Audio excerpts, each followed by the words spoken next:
Okay, here we are reading to you from the Youth Companion magazine of February 17th of 1910. This is to give you an idea of how the stories they wrote and how they wrote them and how life was over 100 years ago. So this next one can pretty much relate to the way things are today for us, and it's making the best of it. You know, because we're in the hard times too, so making the best of it, as written over 100 years ago, is what we need to fill you in on. Okay, so here's the story, read to you by Jennifer. Making the best of it. Other persons besides Yankees become inventors when necessity demands. The Burmese are not supposed to be a particularly ingenious people, yet the hero of Mr. E.D. Cummings' tale, In Shadow of the Pagoda, exhibited a spirit worthy of a New England housewife. The author had been trading with an old native who was selling produce at the door. When the transaction is closed, the old man presents me with some turtles' eggs. They are fine and large, he said, and quite new.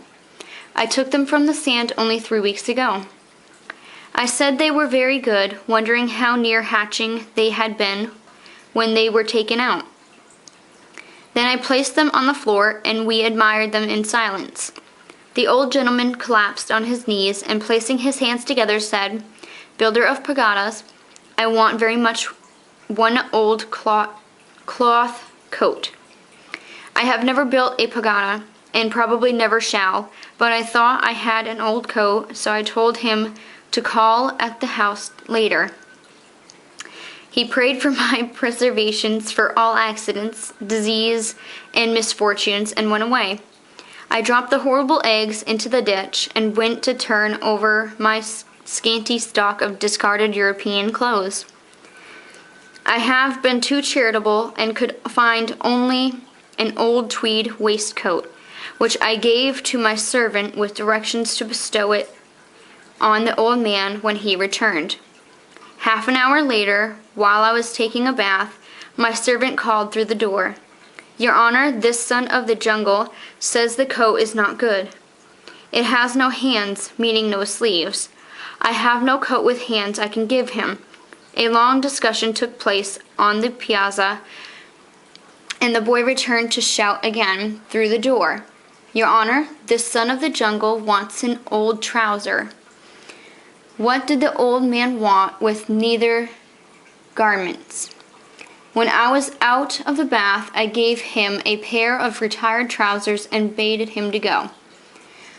The recipient considered the gift very good, and said he would return in a little while to let me see it on. I was glad he was coming back. A Burman in trousers would be a sight for the gods. Late in the afternoon, a figure crept into the door. It was my aged friend, perspiring proudly in a coat of wondrous shape. 'Your Honor, it is a very beautiful coat,' he said. It was indeed. He had cut off the legs of the trousers well above his knees and promoted them to the dignity of sleeves. Oh, wow, that's making the best of things. All right, so making the best of it is definitely the ideal title for that story.